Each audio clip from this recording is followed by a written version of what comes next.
नाशिक शहर police आयुक्तालयातील Adgaon police ठाण्यातील police अंमलदार 22 April रोजी पेट्रोलिंग करीत असताना गोपनीय माहितीवरून धात्रक फाटा येथे एक इसम मोटरसायकल विक्री करण्यासाठी येणार असल्याची बातमी मिळताच वरिष्ठांच्या मार्गदर्शनाखाली सदर ठिकाणी गुन्हे शोध पथकाचे पोलीस अंमलदार पोहोचत शेख हसन शेख इक्बाल वय 27 राहणार अंबड लिंक रोड नाशिक यास ताब्यात घेतले। त्यास थंडगार मँगो ज्यूस पाजत विचारपूस केली असता त्याने गुन्ह्याची कबुली दिली।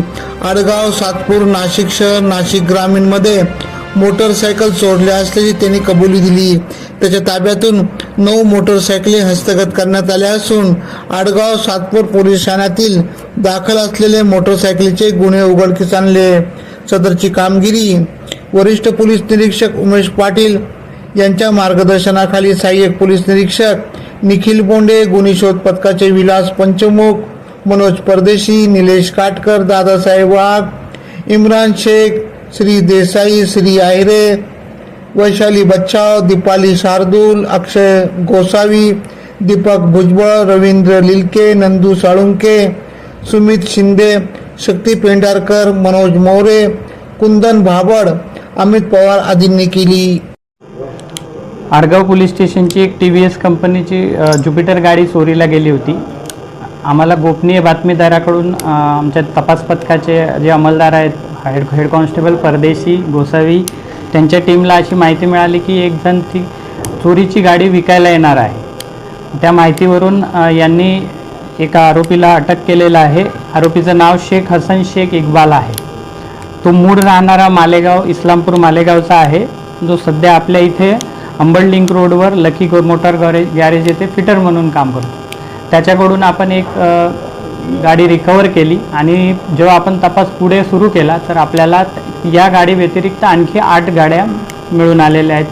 तो गाड्या चोरी करतो आणि त्यांचे नंबर्स बदलून इकडे तिकडे विकत असतो। आपल्याकडची एक गाडी सातपूरची एक गाडी शोधून झालेली आहे, म्हणजे मिळालेली आहे माहिती। इतर गाड्या कुठल्या चोरलेल्या आहेत, ज्या 7 गाड्या आहेत त्याचा तपास सुरू आहे। त्याची पोलीस कस्टडी घेतलेली आहे। पुढील तपासात आणखी गाड्या रिकवर होण्याची शक्यता आहे। ह्या वेगवेगळ्या ठिकाणाहून त्यांनी जिथे ठेवलेल्या होत्या तिथून आपण हस्तगत केलेल्या आहेत। विकलेल्या नव्हत्या, एक विकायला आला होता आणि एका ठिकाणी ठेवलेल्या होत्या त्यांनी। विकायचा, तो विकायचा नंबर बदलून स्वस्तमध्ये विकायचा। तपासामध्ये जर निष्पन्न झालं तर आपण त्यांना पण आरोपी बनवू। हा आपल्याकडचा आरोपी नाही आहे। याचा रेकॉर्ड तपासून आम्ही बघतो हा तिकडे सातपूर किंवा इतर ठिकाणी मालेगाव इथे आरोपी म्हणून आहे का। जर असेल तर मग तिकडचा पण रेकॉर्ड आपल्याला मिळून जाईल।